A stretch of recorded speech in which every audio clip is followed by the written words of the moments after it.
At naman ang pag-asa na ang thunderstorm na nakaapekto po sa northern portion ng Metro Manila at western portion ng Rizal itong Sabado ay nagbagsak ng katumbas ng 5 araw na pag-ulan sa loob lamang ng 1 oras, pare ko. 5 days of rainfall in just 1 hour.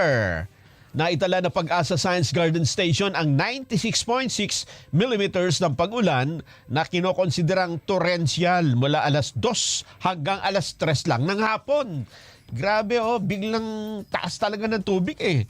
Katumbas ito ng 5 araw na pag-ulan para sa buwan ng Agosto sa istasyon kung saan ang August rainfall ay may average na 568.5 millimeters.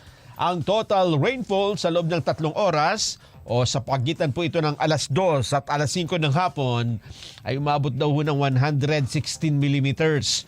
Ang kalapit na istasyon naman ng Tanay Rizal ay nagtala ng 13 millimeters na pag-ulan. Mas konti eh. Mas konti, talagang concentrated dito na mismo Dito sa Quezon City? Quezon City. Grabe, no? Pati mga creek doon sa paligid, umapaw. Apaw agad. Ito nga sa Bisaya, sabi nyo dyan, di ba may ano dyan, fast food? Nagtakbuhan nga rin si Kinjoy eh.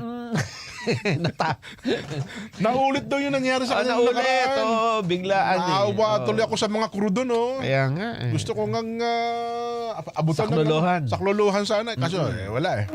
Gampanin tayo ng Sabado ng hapon. Yun nga.